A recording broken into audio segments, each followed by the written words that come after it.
18 మంది సైబర్ నేరగాళ్లను పోలీసులు అరెస్టు చేశారు. కర్ణాటక, మహారాష్ట్ర, రాజస్థాన్లో హైదరాబాద్ సైబర్ క్రైమ్ పోలీసులు ఆపరేషన్ చేపట్టి వారిని అదుపులోకి తీసుకున్నారు. వీరిపై రాష్ట్రంలో 45కు పైగా, దేశవ్యాప్తంగా 319 కేసులున్నట్లు తెలిపారు. నిందితుల నుంచి 5 లక్షల నగదు, 26 సెల్ ఫోన్లు, 16 ఏటీఎం కార్డులను స్వాధీనం చేసుకున్నారు. నిందితుల బ్యాంకు ఖాతాల్లోని 1,61,00,000 రూపాయలను సీజ్ చేశారు.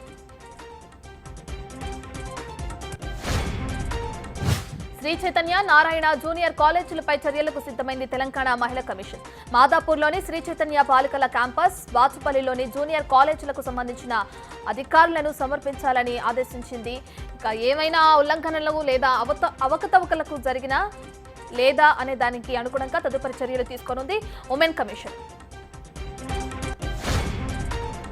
తిరుమల శ్రీవారి సాలకట్ల బ్రహ్మోత్సవాలు అంగరంగ వైభవంగా కొనసాగుతున్నాయి. ఉత్సవాల్లో భాగంగా ఇవాళ ఉదయం మలయప్ప స్వామి సింహ వాహనంపై ఊరేగుతూ భక్తులకు అభయప్రదానం చేశారు. వాహన సేవను తిలకించేందుకు భారీగా భక్తులు తరలివచ్చారు. తిరుపతి విమానాశ్రయానికి బాంబు బెదిరింపులు వచ్చాయి. ఈ మేరకు అధికారులకు ఫోన్ వచ్చింది. దీంతో ఎయిర్పోర్ట్ అథారిటీ అధికారులు ఎయిర్పోర్ట్ పోలీస్ స్టేషన్లో ఫిర్యాదు చేశారు. 3 నెలల క్రితం చెన్నై, తిరుపతి విమానాశ్రయాలకు కలిపి ఇలాగే బెదిరింపులు వచ్చాయి. తాజాగా బ్రహ్మోత్సవాల నేపథ్యంలో బెదిరింపులు రావడంతో అప్రమత్తమైన పోలీసులు తనిఖీలు చేపట్టారు.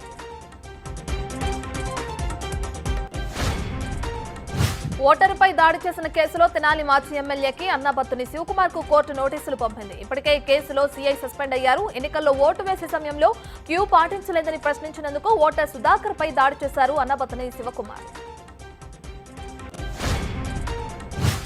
గాజాపై ఇజ్రాయెల్ మరోసారి వైమానిక దాడులు చేసింది. గాజా మసీదుపై ఇజ్రాయెల్ వైమానిక దాడిలో 18 మంది మరణించారు. పదుల సంఖ్యలో ప్రజలు గాయపడ్డారు. మృతుల సంఖ్య పెరిగే అవకాశం ఉన్నట్లు తెలుస్తోంది. పాలస్తీనా భూభాగంలో ఇజ్రాయెల్, హమాస్ మధ్య యుద్ధానికి ఏడాది కావస్తున్న టైంలో సెంట్రల్ గాజా స్ట్రిప్లోని మసీదుపై దాడి జరిగింది.